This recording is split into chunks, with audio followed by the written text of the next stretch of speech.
The collapse of Building 7 has been recognized as especially difficult to explain.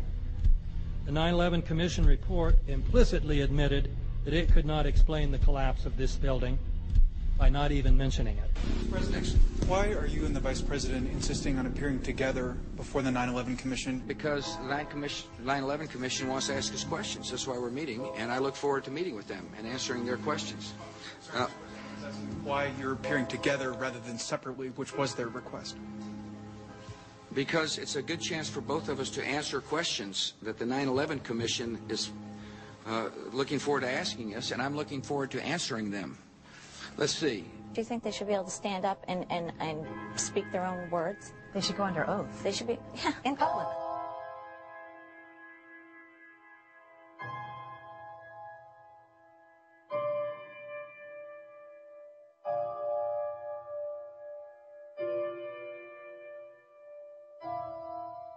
Don't you think that the families deserve to have a transcript or to be able to see what you Adam, said? you asked me that question yesterday.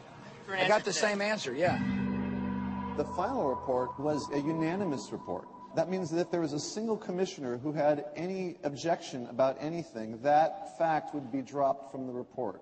We have found out that he not only served on the transition team of the Bush administration, that he was a person who wrote a draft memo for the setup of the Bush administration's National Security Council, that he was an individual who wrote the preemptive war strategy that was eventually used for the war in Iraq, that he is a close friend of Condoleezza Rice's.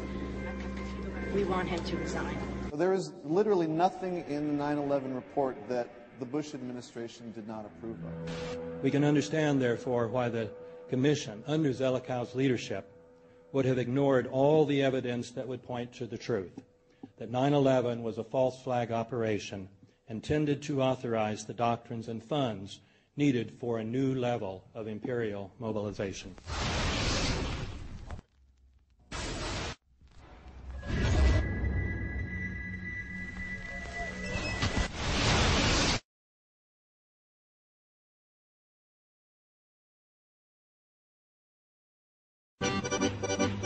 Armed with knives, armed with chemical, biological, nuclear weapons. Fanatics, terrorists, September 11th. September 11th, killers, September 11th. Terrorists, Al-Qaeda, terrorists, nuclear weapons, terrorists. 9/11, terror, terrorist, evil. September 11th, September 11th. The terrorists, war and danger. September 11th, terrorism, global terrorism, terrorism, terrorism. Terrorists, terrorists, terrorists, terrorists, terror. Terrorists, terrorists, terrorism. September 11th, global terrorism, terrorist, terror, terrorism. September 11th, world terrorism, terrorism. September 11th, global terrorism. September the 11th, terror, terror. Weapons of mass destruction. September the 11th, September the 11th, terrorists, evil terrorists, no.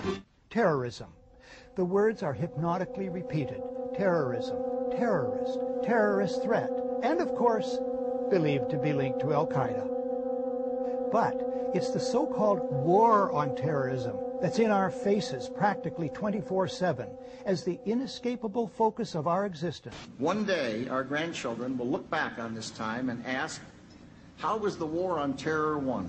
The entire U.S. ruling class, ruling elite, comes to see terrorism as the preferred means, indeed the only means, to provide social cohesion, to provide an enemy image for the society to keep it together. According to neocon theory from Carl Schmitt, you have to have an enemy image in order to have a society. It's a very dangerous thing, because now it means that the entire social order, the political parties, intellectual life, politics in general, all based on a monstrous myth. Monstrous myth.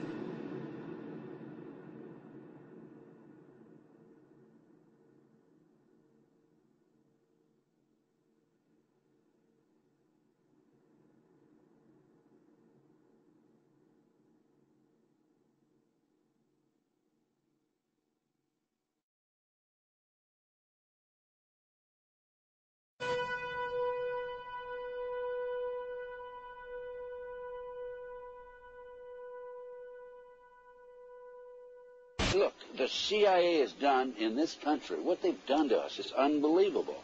Look at the terrorist acts that have occurred. The CIA behind most, if not all of them. We had the Marine barracks. We had our embassy in Kenya. We had Pan Am 103. We had the USS Cole. We had Oklahoma City. We had the World Trade Center in 1993. That helped the terrorists blow up the World Trade Center the first time. They built the bomb. They got the driver's license. The informant, the FBI informant, a fellow named Salam, a 43-year-old former Egyptian army officer, he was given the assignment to put the bomb together. And he went to his supervisor, his FBI supervisor, and said, we're going to put a dummy bomb in here, right? And the FBI supervisor said, no, we're going to put a real bomb.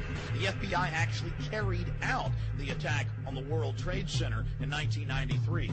They actually hired Ahmad Salam and paid him $1 million and gave him real explosives, a detonator, and told him to build a bomb and to give it to the foolish people that he was controlling to allow them to attack the World Trade Center complex.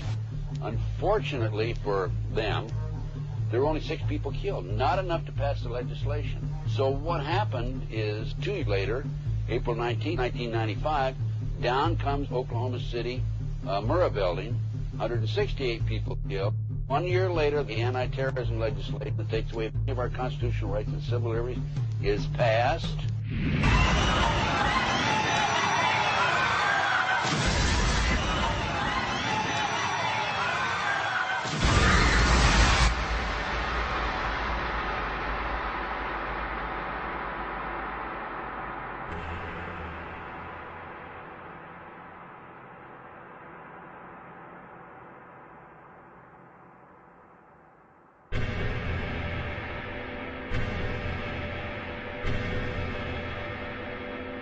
Because at 9:30 this morning, we were actually running an exercise for over a company of 1,000 people in London, based on simultaneous bombs going off precisely at the railway stations that happened this morning.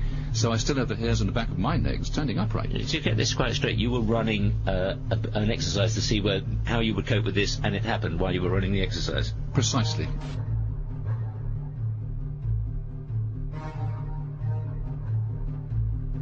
Supposed to believe is some kind of coincidence, there was also an anti-terrorist drill going on 7/7. And again, just like 9/11, they were talking about attacks on the same targets, the same kind of tube stations, and exactly the same time as the actual attack happened, providing some kind of cover for what must be operations orchestrated in some way by the state.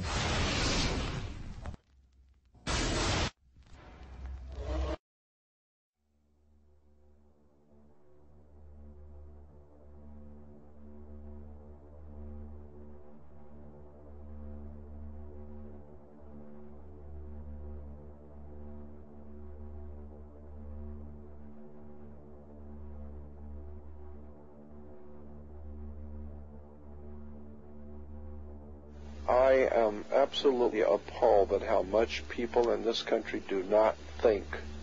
We are given to understand that, that an Arabic guy out there up in the mountains financed the most elaborate attack on this country. Do you think some people in a cave, were able to have NORAD stand down? Do you think that people in a cave were able to have all of this happen? And when I think about how many Americans were killed in New York City, and believing as I do that this thing was a setup job, this is a textbook operation that Nazis used, and they've used it over and over again.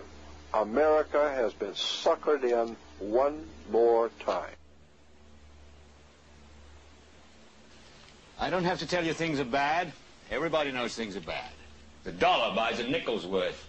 Banks are going bust. Shopkeepers keep a gun under the counter. Punks are running wild in the street, and there's nobody anywhere who seems to know what to do, and there's no end to it. We know the air is unfit to breathe, and our food is unfit to eat. We sit watching our TVs while some local newscaster tells us that today we had 15 homicides and 63 violent crimes, as if that's the way it's supposed to be. We know things are bad, worse than bad. They're crazy. It's like everything everywhere is going crazy, so we don't go out anymore. We sit in the house, and slowly the world we're living in is getting smaller, and all we say is, please, at least leave us alone in our living rooms. Let me have my toaster and my TV and my steel-belted radios, and I won't say anything. Just leave us alone. Well, I'm not going to leave you alone. I want you to get mad.